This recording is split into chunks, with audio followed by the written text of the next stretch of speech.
Doctor Fauzia اب جیسے ہی Anousheh کو دیکھے گی تو دیکھ کر بہت حیران ہو جائے گی اور کہے گی کہ کیا واقعی کہ تمہارے احمر کی دلہن ہے؟ تم نے رشتہ کرتے وقت کیا ایک دفعہ بھی چھان بین نہیں کی؟ یہ بات سن کر احمر کی ماں اب کافی حیران ہوتی ہے اور کہتی ہے کیا بات ہے اور تم اس طرح کیوں کہہ رہی ہو؟ میری بہو تو بہت ہی زیادہ سمپل اور بہت ہی زیادہ اچھی ہے، یہ بہت ہی زیادہ معصوم گھرانے سے رکھتی ہے تعلق، اسی لیے تو میں نے احمر کی شادی یہاں پر کرنے کے بارے میں سوچا۔ یہ بات سن کر ڈاکٹر فوزیہ احمر کی ماں کو سائڈ پر لے جاتی ہے۔ تبھی انوشے اور علیزے بہت پریشان ہو جاتی ہے۔ یہاں پر اب انوشے کہتی ہے کہ اب پتہ نہیں کیا ہوگا، یہی تو وہ ڈاکٹر تھی جس کے پاس میں اپنا چیک اپ کروانے کے لیے گئی تھی۔ یہ بات سن کر اب علیزے بھی بہت پریشان ہیں۔ یہاں پر اب جیسے ہی ڈاکٹر فوزیہ بات بتاتی ہے تو احمر کی ماں کہتی ہے ایسا نہیں ہو سکتا، تم یہ کیا بات کر رہی ہو؟ آخر تمہارے پاس اس کے کیا ثبوت ہے؟ یہ بات سن کر کہتی ہے کہ تم ثبوت کی بات مت کرو، میں جو کچھ بھی تمہیں کہہ رہی ہوں کچھ غلط نہیں کہہ رہی ہوں، میں تمہیں بالکل ٹھیک کہہ رہی ہوں، تمہیں میری بات پر یقین کرنا ہوگا، تم میری بات پر یقین کیوں نہیں کر لیتی ہو؟ یہ بات سن کر کہتی ہے کہ جانتی ہوں بہت اچھے طریقے سے یہ بات اتنا آسان نہیں ہے کہنا۔ احمر کی ماں سے کہتی ہے کہ دیکھو ان کا باپ نہیں ہے، یہ دونوں بہنیں بہت ہی معصوم ہیں، میں نے ان کے بارے میں پورا سوچ سمجھ کر ہی رشتہ کیا۔ لیکن ڈاکٹر فوزیہ کہتی ہے کہ جاؤ اور جا کر ابھی انوشے سے پتہ کرو، جاؤ اور جا کر اس کا ابھی چیک اپ کرواؤ، تمہیں اس بات کا اندازہ ہو جائے گا۔ مجھے تو سمجھ نہیں آ رہی کہ تمہارا اکلوتا بیٹا لاکھوں میں ایک ہے اور تم اس کے لیے اس طرح کی لڑکی لے کر جا رہی ہو۔ تب احمر کی ماں آتی ہے اور انوشے کو پکڑتی ہے اور کہتی ہے کہ سچ سچ بتاؤ، کیا واقعی تم ماں بننے والی ہو؟ یہ بات سن کر اب انوشے کافی زیادہ پریشان ہو جاتی ہے اور کہتی ہے کہ آنٹی میری بات کو سمجھنے کی کوشش کرے۔ لیکن جیسے ہی اب انوشے کی ماں یہ بات سنتی ہے تو وہ احمر کی ماں کے ساتھ کافی تلخ لہجے میں بات کرتی ہے اور کہتی ہے کہ آپ جانتی بھی ہیں کہ آپ یہ کیا بات کر رہی ہیں، آپ میری بیٹی کے اوپر اتنا گھٹیا الزام لگا رہی ہیں۔ یہ بات سن کر یہاں پر احمر کی ماں کہتی ہے کہ آپ سنبھالیے اپنی بیٹی کو، مجھے آپ کی بیٹی بالکل بھی نہیں چاہیے جو آلریڈی کسی اور کے بچے کی ماں بننے والی ہے۔ یہ بات سن کر انوشے کی ماں کافی زیادہ حیران ہو جاتی ہے اور کہتی ہے کہ انوشے یہ بتاؤ کہ یہ سب جھوٹ ہے نا، تم بتا دو کہ یہ سب کچھ جھوٹ ہے۔ یہ بات سن کر انوشے کچھ بھی نہیں بول پاتی۔ تبھی انوشے کی ماں کو یہ بات کلیئر ہو جاتی ہے اور علیزے بھی اپنی ماں کی بات کو کلیئر کر دیتی ہے۔ یہ بات سن کر انوشے کی ماں کہتی ہے کہ ایسا کیسے ہو سکتا ہے، میں نے تو کبھی سوچا بھی نہیں تھا کہ تم اس طرح کی حرکت بھی کر سکتی ہو۔ یہ بات سن کر یہاں پر تو لوگ بہت زیادہ باتیں کرتے ہیں انوشے کی ماں کو اور کہتے ہیں کہ آخر باپ نہیں تھا سر پر تو کیا بیٹیوں کو آوارہ ہی کر دیا؟ یہ باتیں اب انوشے کی ماں کے لیے برداشت کرنا اتنا آسان نہیں تھا۔ یہاں پر سب لوگ چلے جاتے ہیں، انوشے اپنے آپ کو کمرے میں بند کر لیتی ہے اور بہت زیادہ روتی ہے۔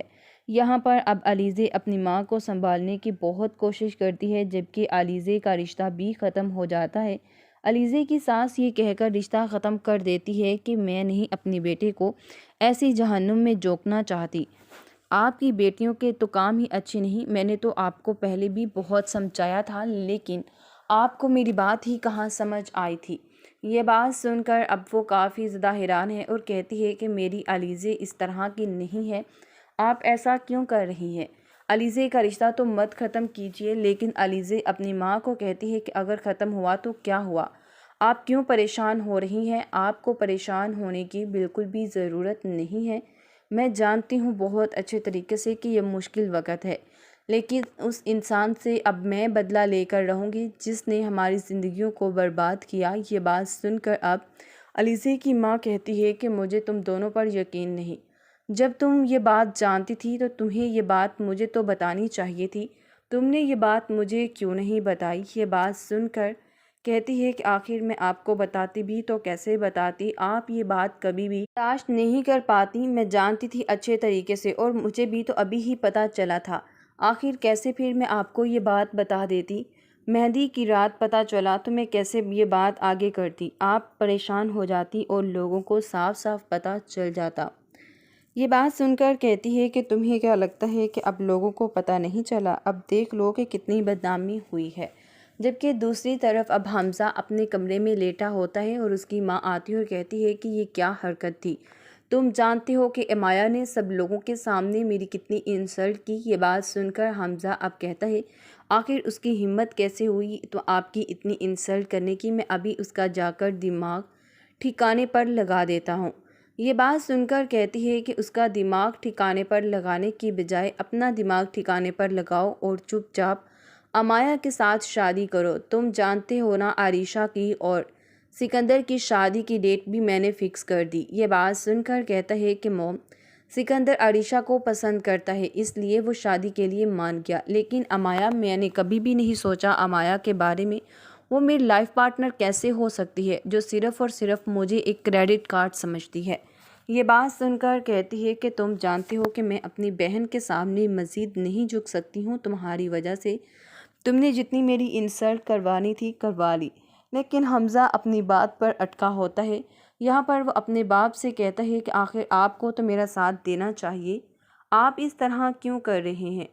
کیا آپ نہیں جانتے کہ اس جیسی لڑکی کے ساتھ شادی کرنے کے بارے میں سوچ بھی نہیں سکتا ہوں؟ یہ وہ لڑکی نہیں ہے جس کے ساتھ میں شادی کرنا چاہتا ہوں۔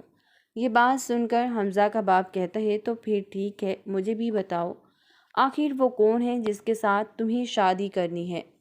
یہ بات سن کر اپنے باپ سے کہتا ہے کہ ایسی کوئی بھی میری لائف میں لڑکی نہیں ہے، لیکن آیا بھی نہیں ہو سکتی۔ یہ بات سن کر اس کا باپ حمزہ کو بہت سمجھاتا ہے، لیکن حمزہ کے صاف صاف انکار کرنے کی وجہ سے اس کا باپ اب خاموش ہے۔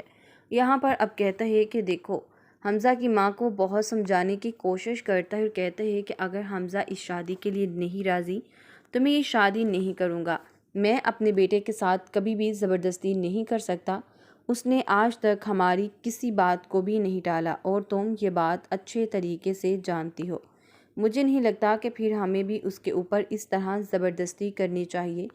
یہ بات سن کر حمزہ کی ماں کہتی ہے کہ آپ کو کیا لگتا ہے کہ میری بہن اتنی آسانی سے چپ چاپ یہ برداشت کر لے گی؟ بالکل بھی نہیں، وہ یہ بات اتنی آسانی سے برداشت نہیں کرے گی۔ اور پھر امایا، آپ تو اسے اچھے طریقے سے جانتے ہیں، امایا ایک بہت ضدی لڑکی ہے، اس نے کتنا بڑا تماشا کیا، وہ اپنی ماں کو اب بار بار ضد کر رہی ہے واپس جانے کی، اور آپ مجھے کہہ رہے ہیں کہ میں غصہ بھی نہیں کروں۔ یہ بات سن کر اب وہ کافی حیران بھی ہے۔